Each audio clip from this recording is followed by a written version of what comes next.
There's a Van de Graaff generator. Yes. The surface of the Van de Graaff generator has an electric potential of 200,000 volts. Okay?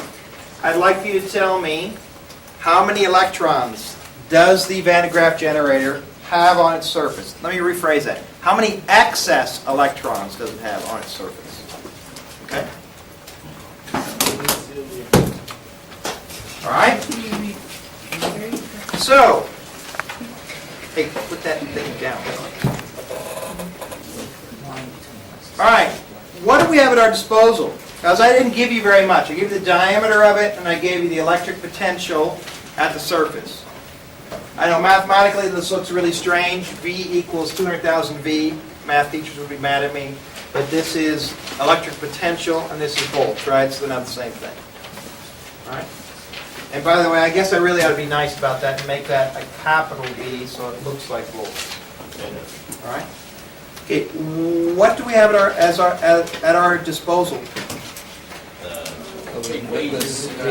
Yeah, we got equations and such, right? So here we go. You ready? I promised you that I would give you all the equations all together, right? So here you go. We're going to do our vectors over here. You're going to need a full sheet of paper. You're going to do your scalars over here. Okay?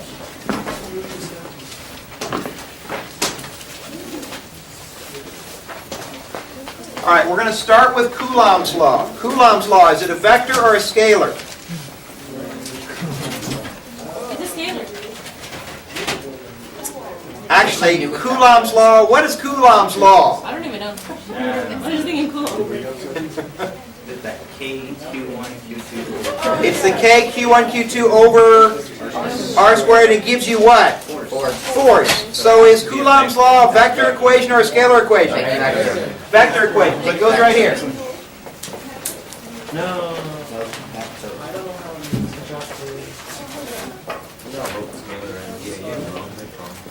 That's going to be our beginning position, right there. And we're going to move this way and this way. All right?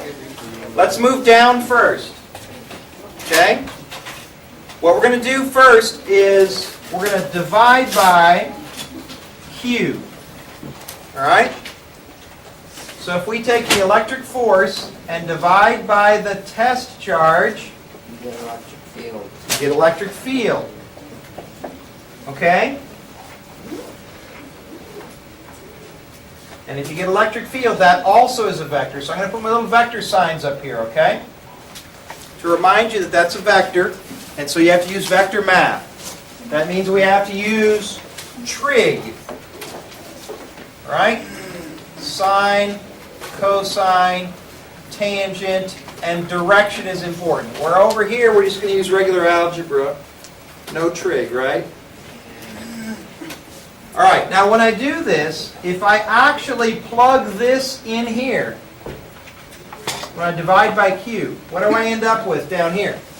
KQ1 over R squared. Okay, K, just one of the Q's, right? Big And it's the Q that's causing the electric field, divided by R squared. And that's our electric field for a point charge or a spherical charge, as long as it's nice and uniform.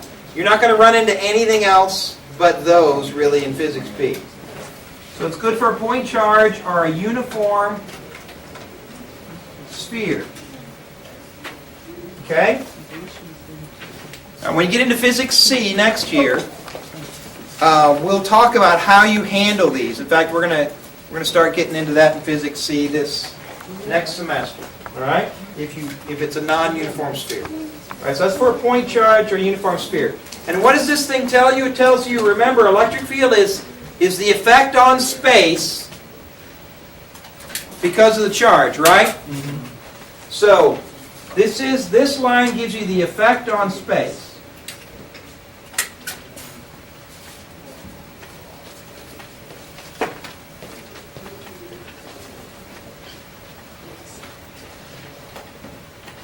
Effect on space due to the charge. So there will be this electric field out in space as long as there is a charge somewhere. Okay? Charge creating this electric field. Right? Now, let's move to the right. The connector to the right is the relationship between work and energy. Okay? Remember that work equals the change in energy, right? Work changes the energy of a system, right? Yes. So, our work, well, what kind of energy will we be changing when we're talking about electric force? Electric potential energy, right? So, this will be the change in electric potential energy, and this will be the work done by the electric force. Okay? So let's go ahead and finish this out. So how do we figure out work? We can do E or we can do It's F, D, cosine theta. Well, we're doing electric force, right? D cosine theta. So that will be like this. That will be F. I'm sorry. Our electric force is this one, right? So it's K Q1 Q2 over R squared. And our D, instead of being D, it's going to be a radius, right? We have a radius. And the cosine theta, we'll save that for when we get into physics C as well. Because we'll carry the sign in it and we'll actually integrate through the electric field. Okay? So we'll wait for that though. So I'm going to assume that this equals 1 in physics B. Alright, and look what happens to one of my R's. One of my R's goes away. And that's my change in electric potential energy, right? Yeah. Alright, so that's how we get this equation over here. Our electric potential energy is equal to K Q1 Q2 over R. Because all we've done is work equals the change in energy, and so we've just taken the work done by the electric field. So the force times the radius, one of the R's goes away and I'm left with this. Now, one thing here. Technically that's delta, change in potential energy. Delta U. Okay? We get rid of the delta and define it for a single spot. As long as we define that potential energy equals 0 when the radius approaches infinity or gets really large. Okay? So we're just talking about the energy between two objects, and we will assume that that energy equals 0 when we're really far away. And mathematically, that's what it'll turn out to be, right? When two objects are really, really far away, their potential energy is 0, right? Okay. All right. Now, let's move down on this side. What do we do right here? We divide by Q. So if I take electric potential energy and divide by Q, we get a new term. And that new term is? Electric potential. Electric potential. It's not energy, it's the potential to have energy. It's the potential that a spot in space has to produce energy depending on what you place there. Okay?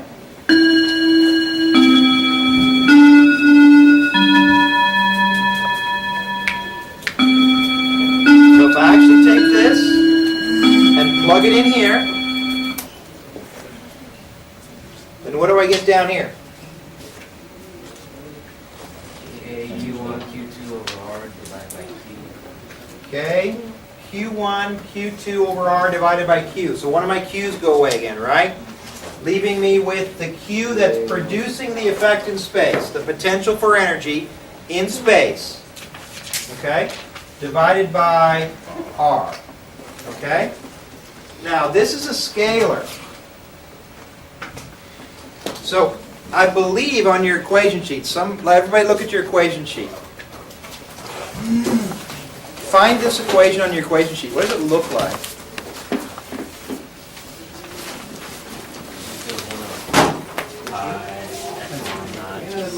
See sum of whatever. Alright. Since this is a scalar, okay? So when I have a charge out in space, this spot out here in space will have an electric field, and it'll also have an electric potential. Okay? It'll have both of those things right here. The potential to have energy, depending on what I place there, and essentially the potential for a force. If I place a charge there, it'll get a force, right? All right. If I put another charge right here, okay, and I want to find the electric field right here, what's the electric field look like here because of this one? That way. Because of this yellow charge, I'll get an electric field this way. Because of this blue charge here, I'll get an electric field which way? Down. This way. And I can calculate both of those with this equation, right? And then I've got to add them up. Pythagorize it. I got to Pythagorize it and find out the actual total electric field, right? Now let's redo this. What if I'm doing electric potential instead? It's not.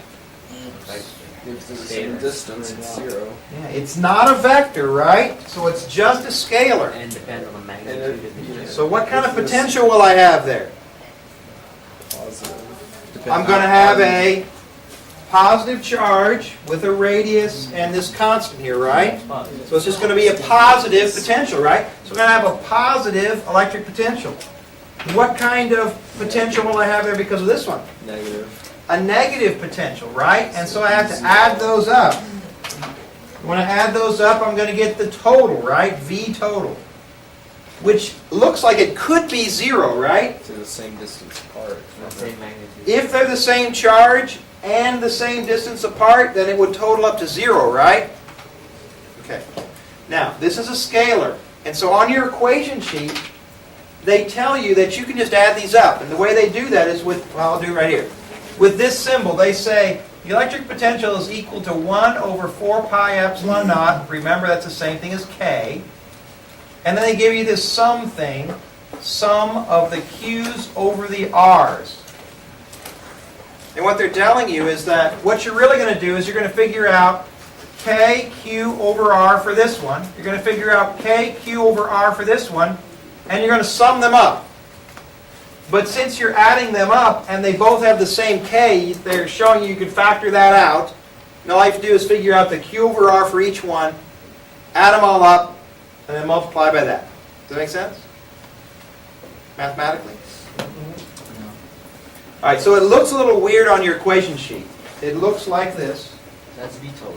4 pi epsilon naught sum of the Q over the R's. And I think they have a little counter down here, like a little I or something like that. So you sum up all the different charges. All right? No big deal. Actually, electric potential is the easiest of the batch. All right. Now. Oh, by the way, let me get this one back here. If this does turn out to be 0, if it does turn out to be 0, this spot, electric potential, then tell me if I have a charge way over here, very far away, how much work does it take for me to place this one all the way from here, all the way over there? None. None, because remember that work equals the change in electric potential energy, right? Which is the change in the V times Q, right? Potential energy equals V times Q, right? And since there's no change in V, it would be 0, right? Now that doesn't mean that somewhere along the line it might take me some effort to push it for a little distance, but then at some point it'll be attracted and it'll want to move by itself, right? It's like when I take this marker, it takes me energy, or it takes work for me to lift it, and then I move it over here, and then I put it back down. So it doesn't want to do this. That takes work on my part, right? But then it wants to move downward, right? So when you add up all that amount, it adds up to zero change in energy, right? So zero net work. All right.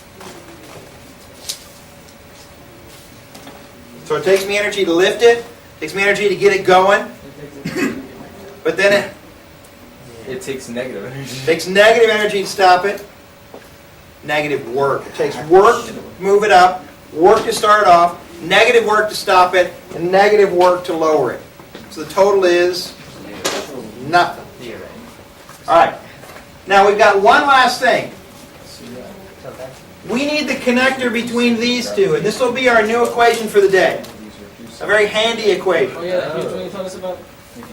The what? The big one. Oh, actually, this is our big connector equation. Thing, stuff. All right, the one I'm interested in is this one right here. So let me go back. It's this one right here. FD equals change in energy. All right? On this line, we divide by Q. So if I was to divide this equation by Q and this equation by Q, what would I get on the left? Force divided by Q is? KQ over R squared. Make it easy. KQ over R. Force over Q is what? E. That's E. And EV. What's potential energy over V? Over Q? V. That's V. So I end up with, when I divide by Q, V.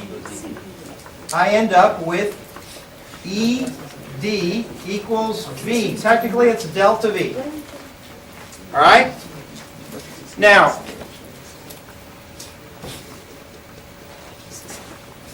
I want you to find this equation on your equation sheet. Which one? This one. 2000 Yeah, V equals ed, as I like to call it. V equals that. V equals ed, you'll never forget. Where is it? Find it on your equation Oh, sheet. yeah. Well, it's E average equals V over C. All right, on your equation sheet it looks like this. V average equals E over, no. I wrote it backwards. E average, sorry. Equals V over D. Do they have a negative sign in it? Yes. Okay, and they have a negative sign. All right? Okay, let me explain the negative sign. Hopefully. Hopefully. So here we go. All right. You remember our capacitor, right? We've talked about capacitors already, right? Yeah. If I hook this up to a battery, we talked about batteries a little bit, right? Okay, which is the positive side of my battery? Did we get that far? No? No, assuming not. All right. We'll get there in a minute. Let me go back. We've talked about capacitors though, right? We have, haven't we? No, yeah. Capacitors, yes. So we talked about charges moving through it, and then it makes trajectory motion and everything, right? Yeah. All right. You better. That's on your test. All right, so this is my positive one, this is my negative one. Do you remember? Because I'm sure you do. What's the electric field look like in between? It goes from the positive to the negative. Straight across, Parallel right? lines. Parallel, uniform. Now, along the outside there's some electric field, but we're not going to worry about that part. We're just going to worry about it right here. We get a uniform, constant electric field, meaning all in the same direction, the same strength everywhere in between. Okay? Now, if I was to place, okay, my electric field is to the right. Okay? If I'm going to place a positive charge right there, okay? And I move that positive charge to the right. 0. Okay? A distance D. Okay? So I'm moving in the positive direction of the electric field, right? The electric field's to the right. I'm moving with the electric field. All right, and I move it a distance d. Will it go up or down in electric potential as I move from here to here? Oh man, electric potential. Where is my electric potential highest? On When one it's side or the furthest other. from where it doesn't.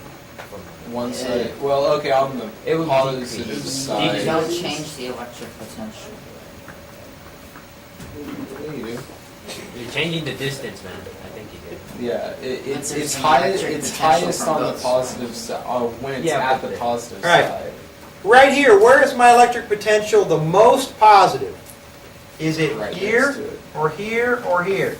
Right next to it. There. Because right here it's K, Q, over Little. a little bitty r, which gives me a great big V, right? And it's positive, right? Then over here, the r is getting bigger, so the electric potential is getting smaller and smaller, right?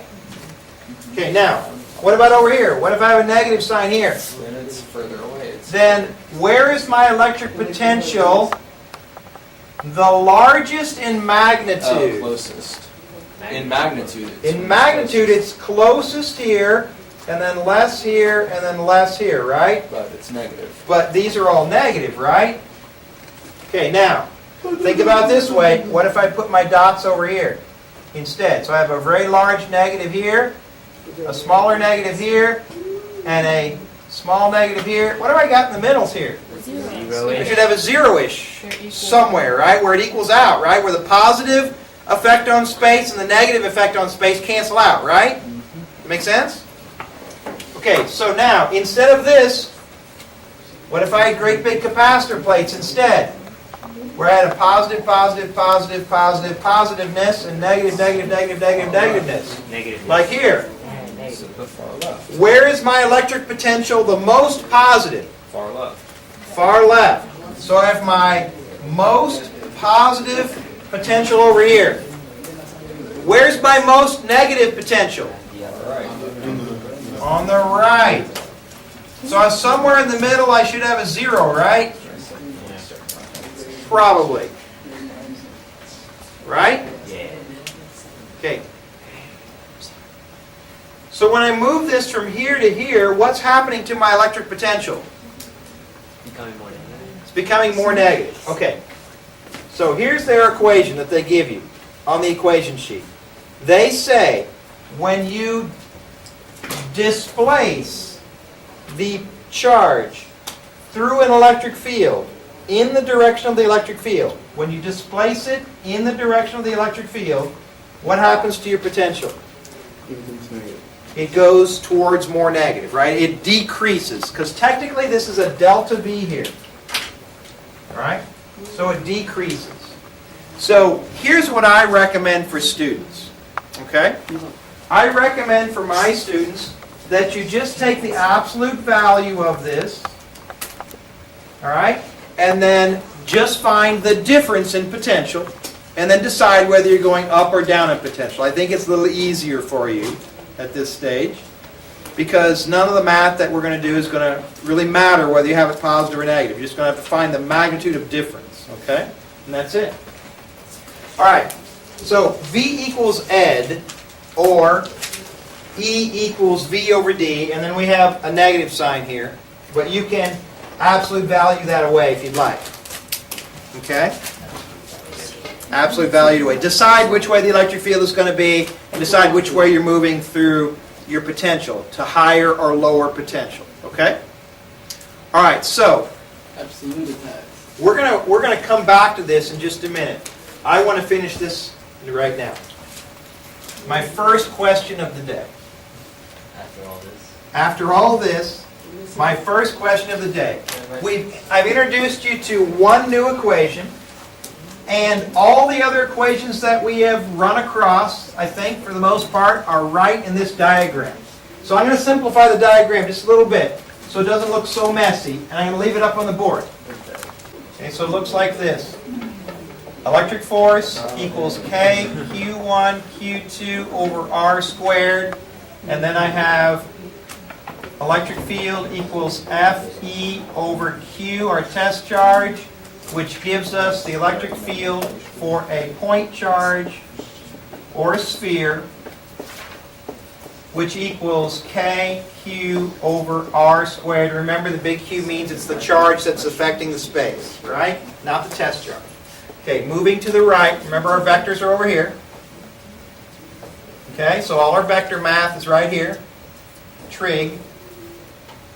Over here we have work equals the change in energy, right? And that gives us electric potential energy equals K Q1 Q2 over R.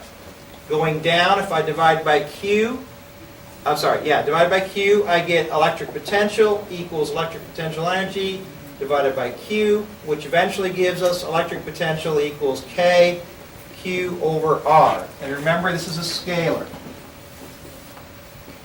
Okay, so you can just sum them up. This is a vector. So you have to use trig over here, right?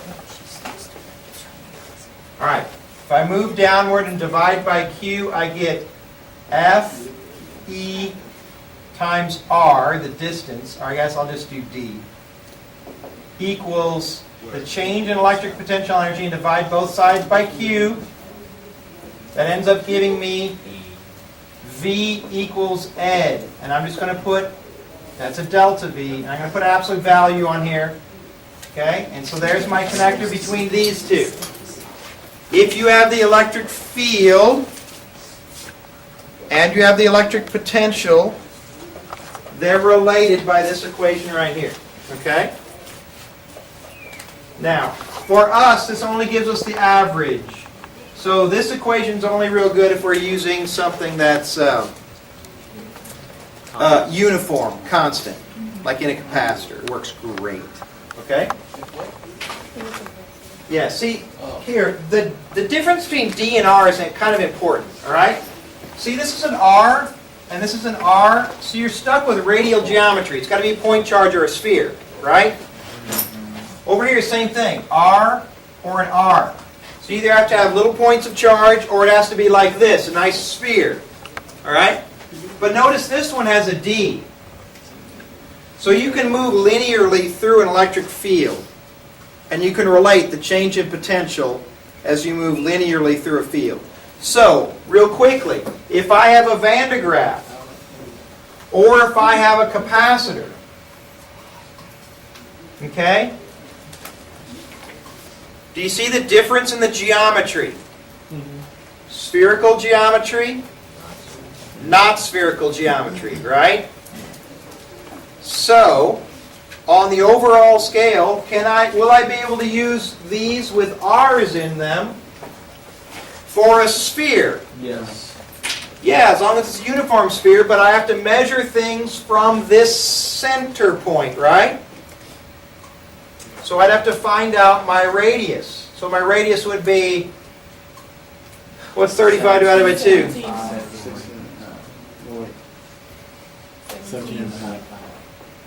17.5? Yes. Is that right? Centimeters. Or the radius equals 0.175 meters, right? Okay, over here, will it be convenient for me to use these things with radial geometry? Not in Physics B. Okay? We'll eventually figure out how to do that. But for us, our only equation here that really helps us out, or like this one right here, would work fine because I can move between the plates from one to the other, and that would be a distance between the plates, right? Not technically like a radius, right? When you get to Physics C, the next step up in physics, you're going to use calculus, and there will be ways for us to figure out what's going on in here using these with R. But what we have to do is we have to solve that equation for each individual little one. So like if I want to know what the electric field is right there, I have to find out the electric field from this one, and from that one, and that one, and that one. And I'd have to do them all, and then I have to sum them all up. Which is where calculus comes in. Which is where calculus comes in really, really handy. I mean, the math might be a little weird, and setting up the geometry will be weird, but it certainly can be done. But we don't want to do that in Physics B. Physics B is just our course that kind of gives us the overall picture of what's going on, and then we add some more math onto it, okay? So we won't do this in Physics B, but you will do that in Physics C. And it's not that hard, actually. It's just setting up setting up your integral and working it out. Piece of cake. All right, so I refer you back to this. Our original question. The original question was, how many excess, 2 S's, 1 S. X2. It's 2S.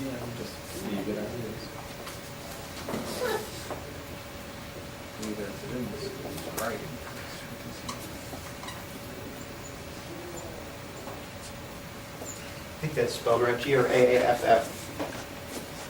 Yes. Van de Graaff.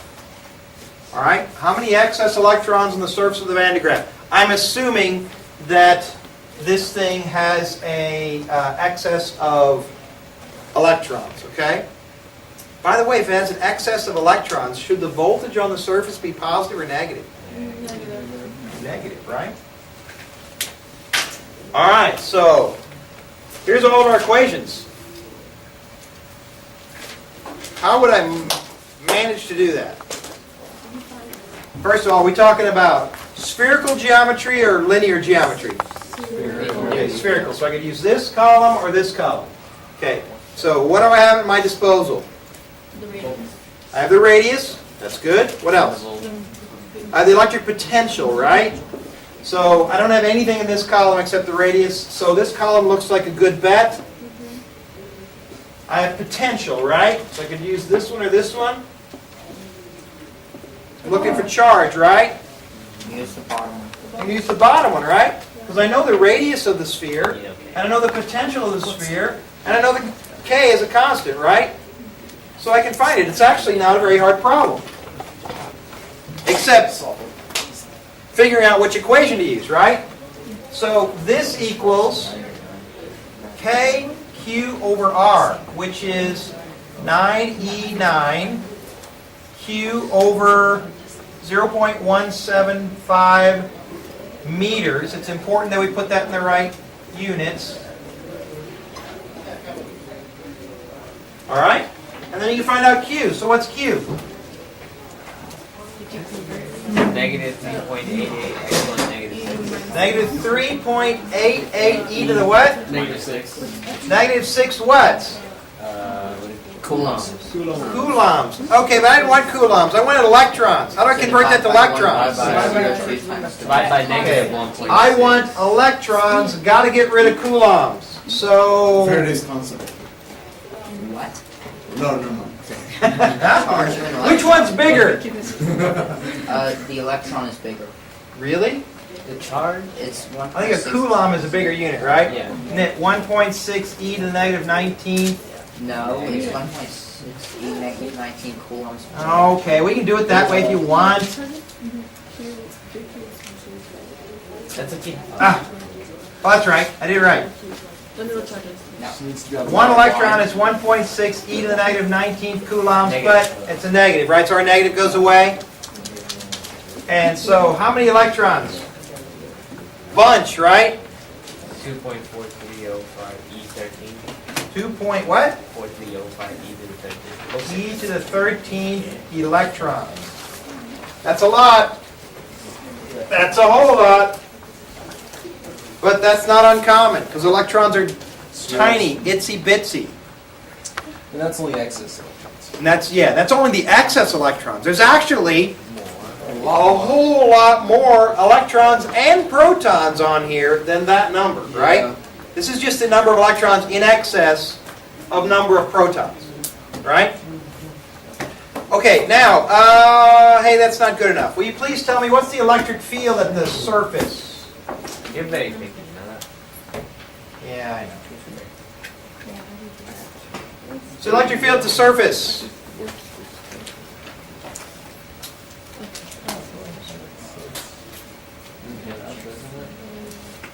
How you gonna find that?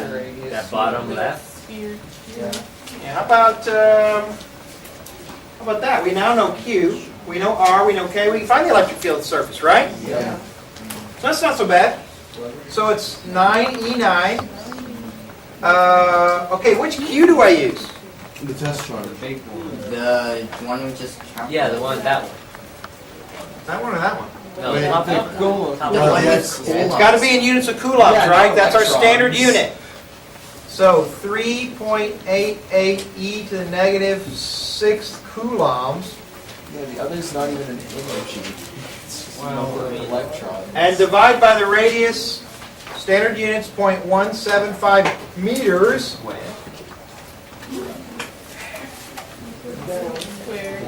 Oh, thank you, squared. Right, KQ over R squared. So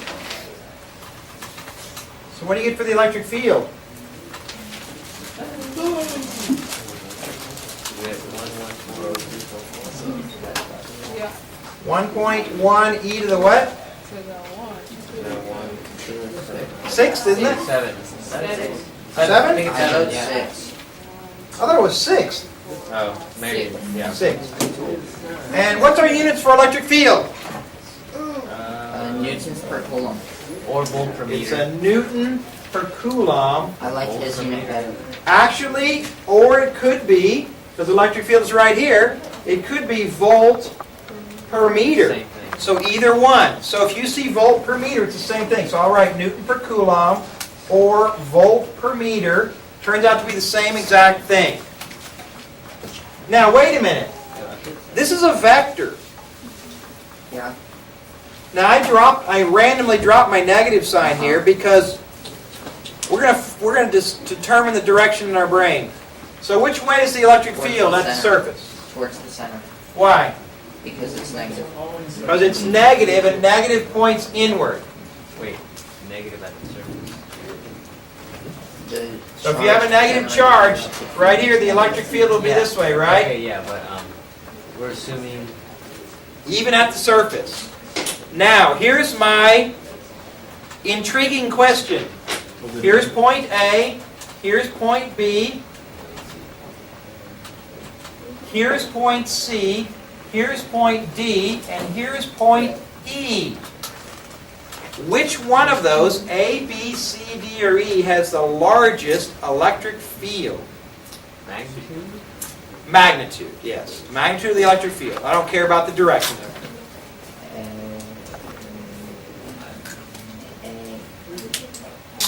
No, but there's zero radius at A. Oh, Now we know at the surface it's going to be this. Okay, which ones of these cannot be correct? This is a multiple choice test, right? So which ones can't be correct? C, The ones outside. A and B.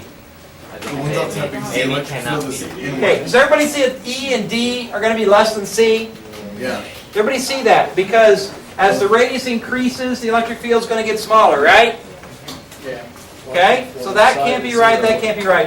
In fact, the electric field looks like this. Electric field with radius looks like this with a 1 over r squared relationship. Okay?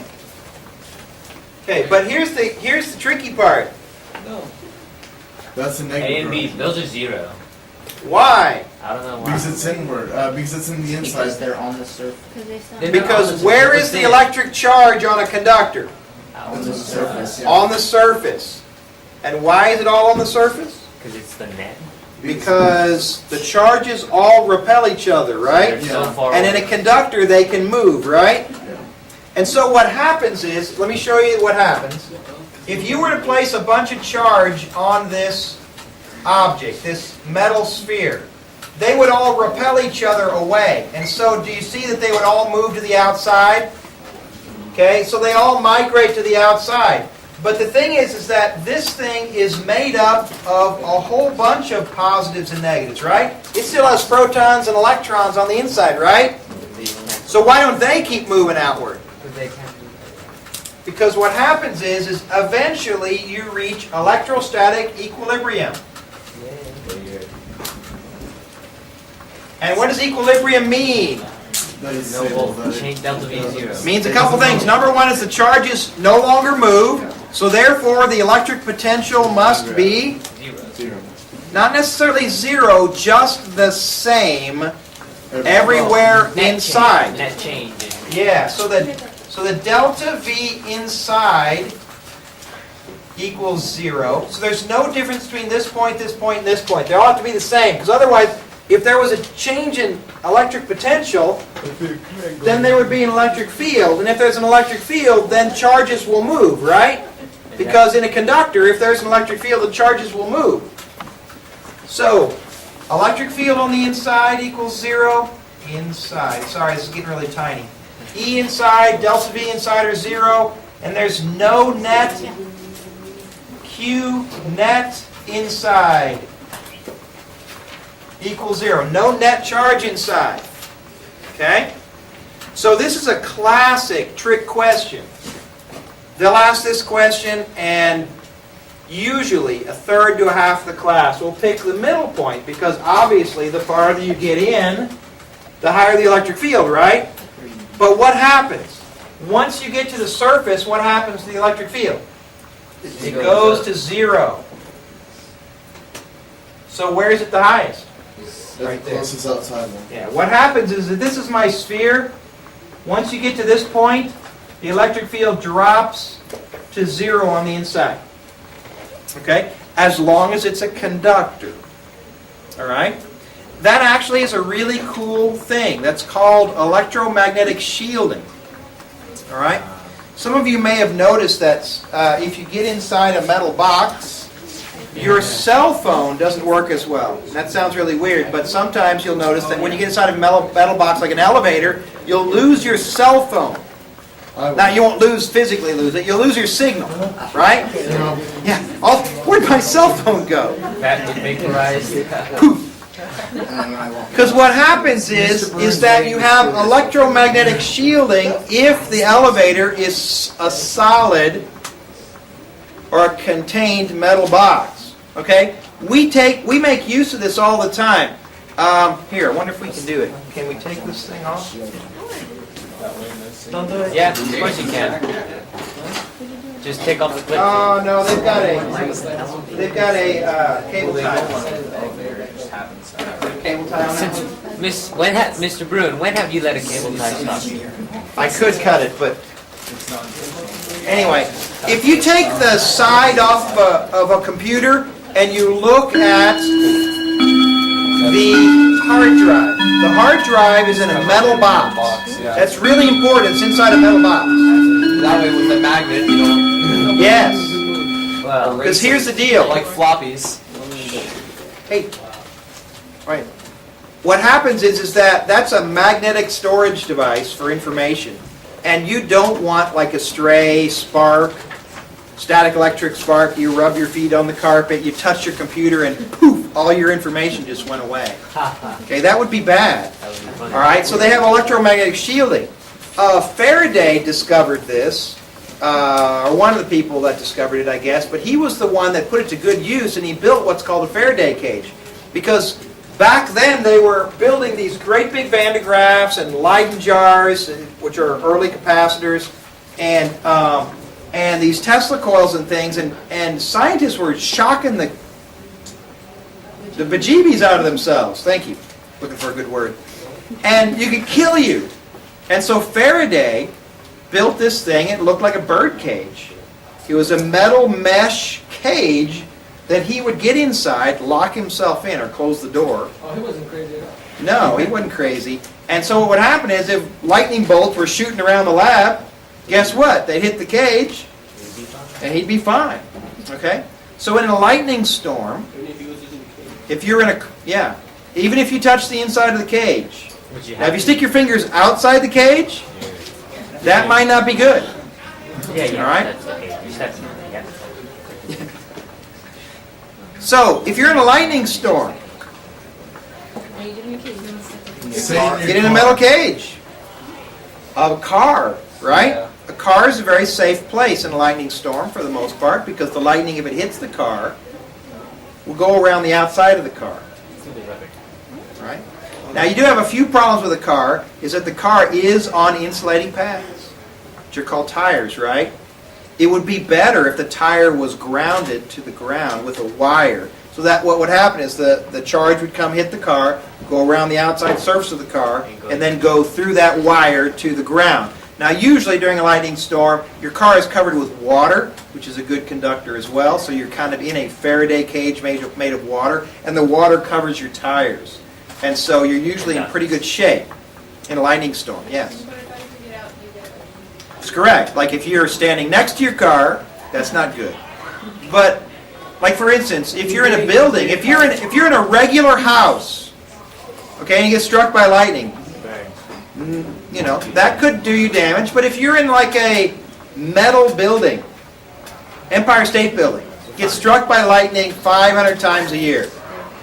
Nobody inside cares because the lightning hits the top, it goes through the metal structure, and then goes to the ground. They never even know. Yeah. Why did they say you get out of water if you're in water? Well, because the thing is that you're touching that, and so the current can go through you. If the pool is struck by lightning, then you could be part of the pathway. Wait, but even if you're like all the way underwater. Yes. Okay. Now, if you were in underwater in a bubble. yeah, if you're underwater in a bubble, Metal bubble. preferably a metal bubble, Wait, so if I make a huge metal box and put myself in something the Empire State Building, I'm straight. and get struck by lightning, you should be in good shape. Should be. Wait, I don't like But this. then, I'll tell you what. It's gonna come out and just like push you over. Yeah, should be. Yeah, you'll be okay. Okay, next lightning storm. I want you to go get a suit of armor. And I want you to stand outside with your hand up like this. No, with your sword. Get With your sword up like this. Don't wear gauntlets. Just That's right. Go underwater All with metal. electric eels and wear that big metal. So actually, What was it? so if you're going to get struck by lightning, you'd be better off if you were in a suit of armor. Right? Because the armor would provide a better pathway for the charge, and you'd be in a Faraday cage, right? This is the essence behind grounding. Here's you. Here's the earth. No, Not no. Not touching. Here's your radius. Here's the earth's radius. So when you figure out V equals K, Q over your R, and for the earth, V equals K, Q over big R, in order for both of you to get to the same potential when you share a charge, what happens? Well, your radius is so small compared to this one, The charge has to all the charge gets sucked off you and goes to the earth. So if you get struck by lightning and you're touching the earth in any fashion, then all the charge goes through you right to the earth. Which hurts. Okay? So the only way if you get struck by lightning to maintain the charge is if you're insulated. Like if you're on, you have big Frankenstein rubber boots on, right? Yeah. Okay, the problem is that you can only maintain so much charge. For such a long time. Well, because it starts to bleed off to the atmosphere. If it's raining, you get discharged What if right you're away. covered in a rubber suit after you get struck by lightning? Like right after. What if there's a person who's Okay, so dry in and next theory, to- now actually a human being can't get charged up enough without sparking off, right? Because what'll happen is it'll start just jumping off into the air. Even if there's a vacuum, it'll start escaping. Like in Frankenstein. Or in this case, if you're flying. So there's no way you can get struck by lightning and then walk over to somebody and shock them and kill them. Because think about it. I never said anything about killing. Yeah, I know what you were talking about. And so what happens is it would kill you before any chance of Well, doing not any if you're in a damage to metal anybody else. suit. Okay, one other really crazy thing, in case you run across this. What's V versus R look like? Electric potential versus charge. Electric potential versus radius look like? Basic same idea. It looks almost the same as this, right? Except quite instead of as 1 steep. over R squared, It's 1 it's over not R. quite as steep. It's 1 over R, right? So it's not as steep. But once again, look what happens when you get inside the object. Turns out it doesn't go to 0. Because what happens to our electric field? Our electric field on the inside of a conductor goes to 0. So that means the change in volts, the change in potential on the inside, There is no change in potential. So it's constant. So it stays constant. It's like a tabletop. Remember what we said? Like remember all these markers in this tray have the same gravitational potential energy, right? Gravitational potential. And so all of the charges inside the object have the same electric potential. They don't have any desire to move one way or the other. All right? Okay, it's time to talk about capacitors.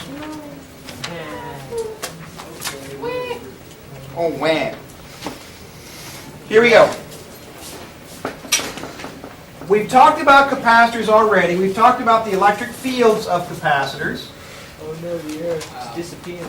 And we've talked about a really convenient equation to use for capacitors. This one right here. Nice and convenient because the capacitors, the type we're going to discuss, are not spherical. We're talking about what's called a parallel plate capacitor.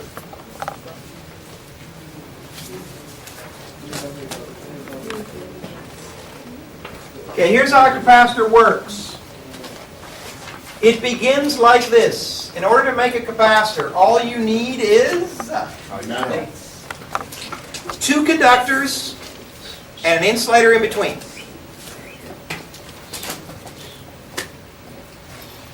Okay?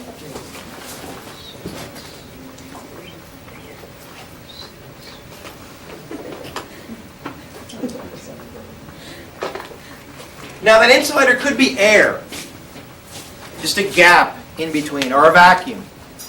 All right? But most of the time they put something in between that helps keep them from exchanging charge.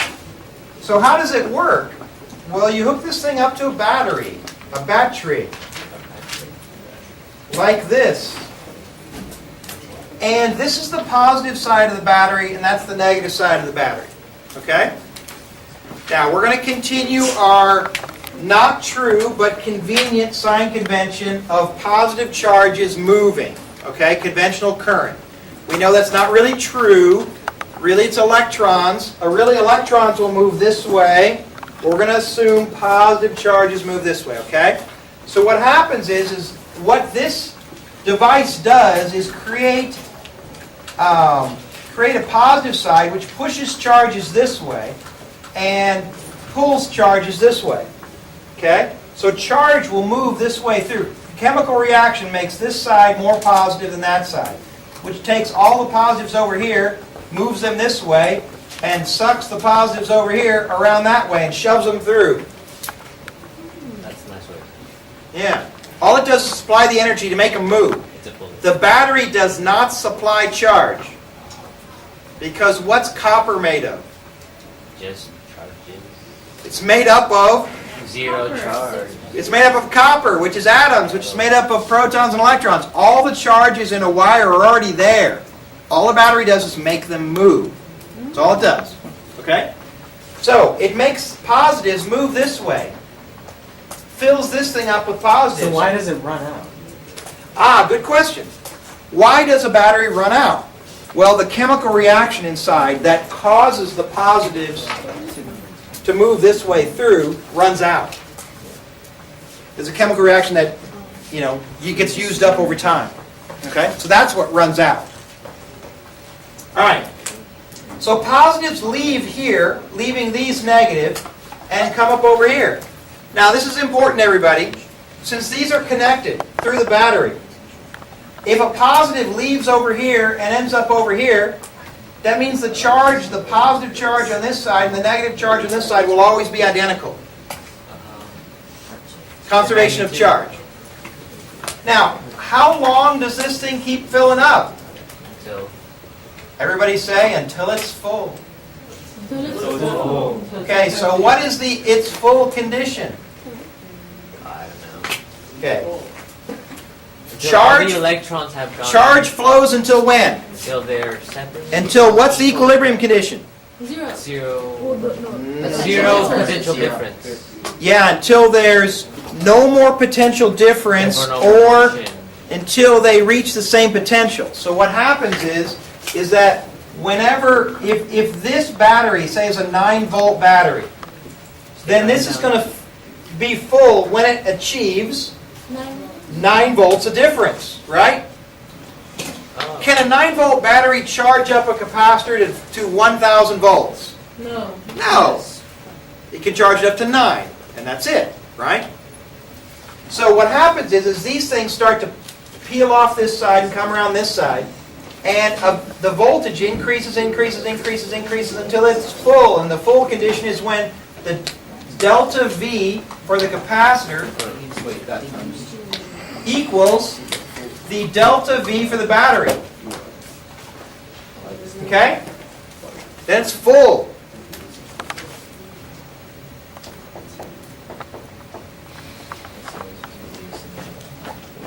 That's when you have a full capacitor. All right, now, when the battery is, the capacitor is full, it has a certain amount of charge on it. What if I would double the voltage? So you double the voltage? I'd get more charge, right? Yes. It turns out that that's a really convenient ratio. That when you increase the voltage, you also increase the charge on the capacitor. And what happens is that turns out to be a constant ratio. And we call that ratio V over Q. Oh, sorry, backwards. Q over V. Equals 1. Q over V does not equal 1. It equals, unfortunately, they call it capacitance. Yeah.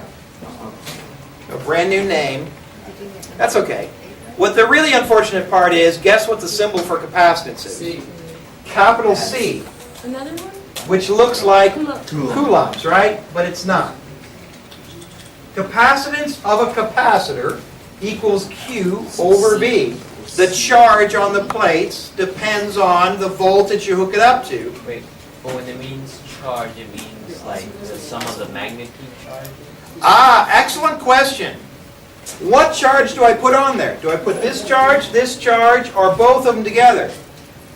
Somebody tell me why I can't put the sum of the two Zero. charges. Zero. Because it's always 0, right? So what we use is we just use the magnitude of the charge. We just put the positive charge. Magnitude of one charge. Magnitude of one charge. And we use the delta V of the difference in between. And we always carry that as positive as well. Okay? So the magnitude of the charge, So you can never have a negative capacitance. that's correct. That's correct. So we take the positive of, and everybody, please put a delta V here. That's the difference in potential between the two plates. The book and our equation sheet just uses V, and that's disturbing because it's really delta V, difference in volts. Okay? All right. Okay, what's our units for Q? Q is charge in coulombs. Delta V is potential difference. Oh, potential. Yeah, pop. Potential diff in units of volts. And C is capacitance C over D. in units of, Capacitance. There it is. technically it's Faraday's, but we call them farads for short. Parrots. No, not fuzzy, weasel-like creatures. It's kind of cute. Possums. It's, no, possum is not. It's like a mink, or a weasel, or a ferret, or a Faraday. A Faraday is a very, very large unit. So don't be surprised if you see things like microfarads. That's e to the negative 6, or nanofarads. That's why I'm saying something realistic. is not e to the gonna negative 9th Because farad, it's a large. or In be- reality. Is it 96 picofarads, e to the negative 12, Is it wrong? or Phantom. What do you mean those are wrong? what's the next one? Never mind. R. Micro, nano, pico, Phantom. All giga. Big guy. atto. Is atto next? No, Adam's the one that Adam's the before, last isn't one. it? Atto's 15, isn't it? Anyway, it's not uncommon for us to end up with picofarads. PF. All right? All right, right here. Toe and Addo. I told you. What's my electric field look like again? They ask you to draw it. Straight, perpendicular to the surface. Straight across. Okay, this particular type of capacitor, there's a way to calculate what the capacitance is. The capacitance for a capacitor is set by how it's constructed. So a bigger capacitor has a bigger capacitance. And it goes like this. The capacitance for a parallel plate capacitor, which is like this. So what it looks like is this. You got one plate and you got another plate. Okay, like that. Two plates parallel. The capacitance is... What would make a difference for the capacitance? The distance, how close they are, and how big they are, right? A over D, and there's a constant in there. And our constant is epsilon naught, the infamous epsilon naught. Right? Yeah, the 1 over 4 pi epsilon naught. So be careful, this is not 99. So you need to know what this is or be able to find it. It is 8.85 e to the negative 12 Coulomb squared per Newton meter squared. Actually, it's on your constant sheet. Okay, now, be careful, everybody. D is real easy. What's D? Distance between. The distance between the plates. What's A? The area of the plate. Now, everybody, it's the area of one plate. By area we mean just the area of the side. The shared area, I Yeah. assume you mean? Yeah. No. Yeah. We want the surface area of one plate. Oh, the whole thing around? Look, we're not doing the... The area of one side of one plate. That's what I wanted.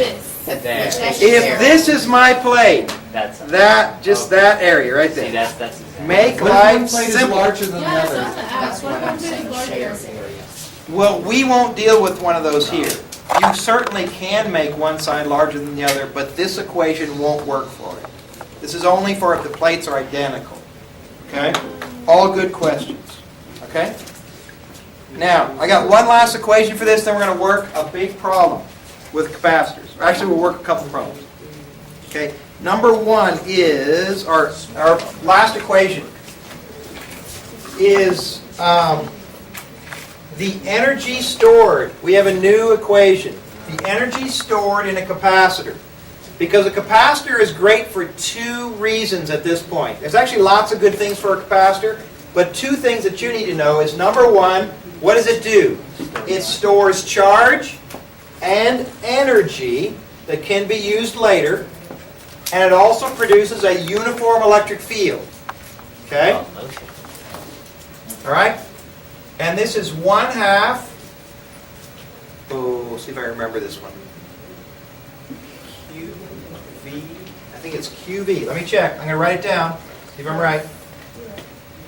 Yes. 1/2 QV and 1/2 CV squared. This is one of those that I have trouble. I personally have trouble remembering this one.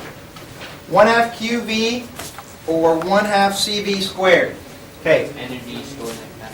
Do you see how we get from this one to this one? If I plug in what Q is, Q equals C times V. That's how I get CV squared here. Okay, so this is our most basic one right here, but sometimes that one comes in handy. All right, 1/2 QV. All right. So you ready? Let's work a problem. And what is that again, though? Do you see stored energy? That's a stored energy in a capacitor. So a job of a capacitor is to store energy. So that thing is storing energy. Here's a nice capacitor right here. Haha. All right. Here, problem number one then. If I have a capacitor like this, okay?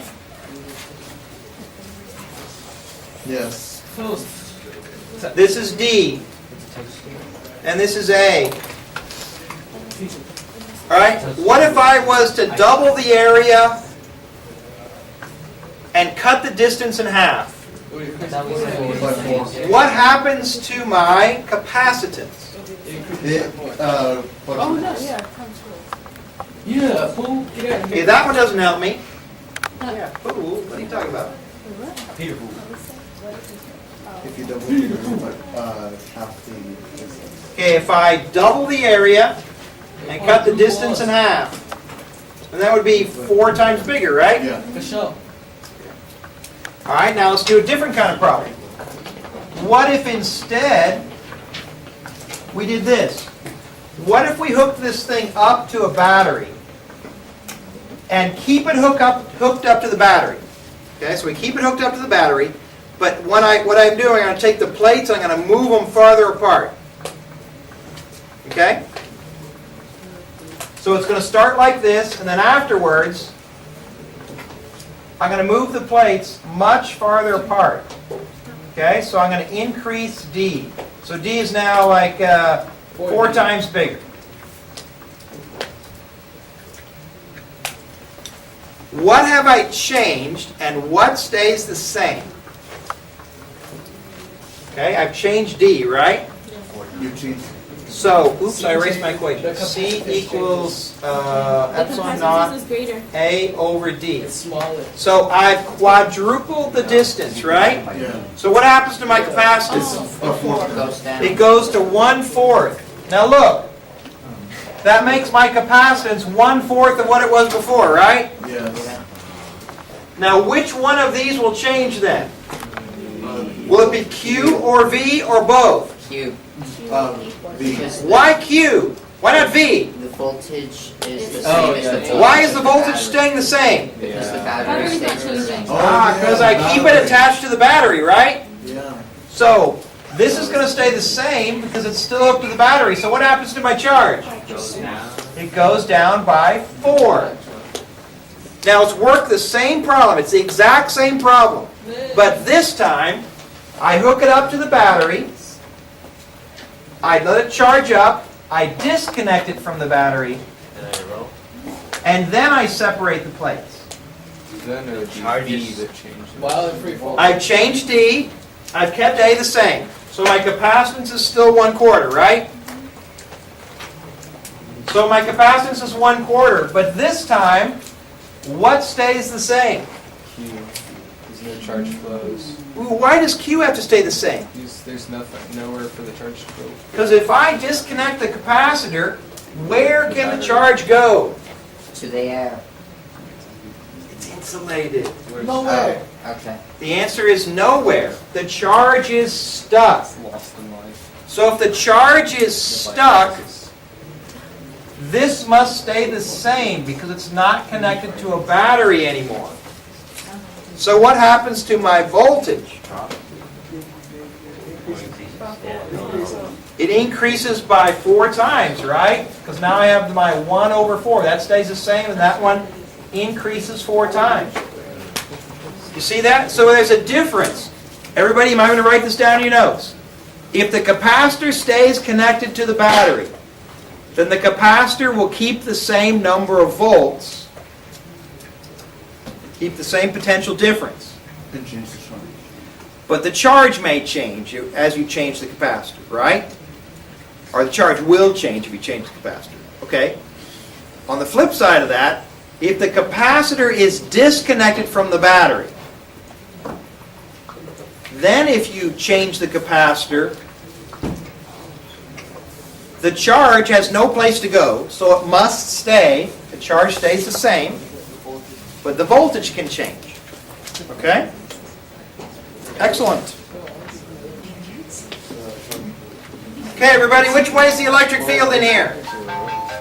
Coming out of yourself. That way, down. Go dance. Yeah, Going down. down. That's a dancing ring. It's going down. Why down? Because of the positive side. There's the positive, there's the negative, positive, positive, positive, positive, positive, positive, neg, neg, neg, neg, neg, neg. And so electric field is down. Okay. Let's say that this was 12 volts. Okay? So what's the voltage difference between here and here then? 12. 12. Ooh, now riddle me this. What's the difference between here and here? Negative. 6. Oh wait, halfway through. 6. If I move half the distance through the electric field, I've moved through Half of the voltage. half the voltage, right? 6. So if I would say that's 0 volts and that's 12 volts, that's 0 volts and that's 12 volts, how many volts would it be in the very dead center? 6 volts in the center. Very good. So that would be 3 volts, that would be 9 volts, all right? But if it were negative 6 and 6, it'd be 0 in the center. It'd be, Yeah, yeah, but it'd if still be a it was 6 negative difference. 6 and 6, then it would be 0 in the center, but you'd still have the 12 in between. That's correct. And it would be a 6 difference from the Then you still have, yeah, you still have the 6 difference. All right, I put an electron right there in the dead center. Okay? Could you figure out the electric force on it? No. Sure could. Yeah. No, we don't want to. It's you just calculate I deny field strength and subtractization. then You would need to know this distance, right? which we assume we know. If you know that distance in between, Voltage and you know the voltage difference, You can know you find the field- electric field? Yeah, and then using that find Right field there. force. And once you find the electric field, You take E equals F over T. ooh, you could find the electric force knowing the charge, right? Yeah. What's 0.5? Wait, no, wait. What's 6? Assuming you know the charge. of Assuming you know the charge, like it's an electron. Okay? Very nice. Could you find the acceleration of the electron? Yes. You know Yes, you force, so could. you know You the have, mass. you have the mass and E force. equals ma. If that's the Mass of an electron. E cubed, that's the mass of an Delta electron. V over D. Ooh, and E is what? Delta V Delta over V D. over D. Delta V over D times Q equals ma, and that's the charge and mass of an electron. And if I give you that as 12 and give you that as 0.1, and you know the mass and charge of the electron, you can find the acceleration of the electron. Yeah. Ooh, what if I would shoot this thing through here? It would still- Yeah. Could still you be figure out the trajectory motion then? Yes. You could, because Gravity would pull it down. that's one of these problems, right? It would shoot out of the board and hit So later, Mr. We'll go up How long would it take to get from here to there? as long as we 5 seconds. 1/2 AT That's a squared. time to fall problem, right? Yeah, 1/2 AT squared As long since as I there's wanted no to get initial upward velocity. But we can't use But we G. wouldn't use G, would we? No, You you use just use electric- A. We would Force of the use field. this A, right? Really? Yeah. 'Cause you wouldn't use Oh, yeah, G. because gravity is Yeah, because we're talking, assuming gravity is small compared to the electric force, We're right? ignoring gravity. All right. I think we're out of time. High five.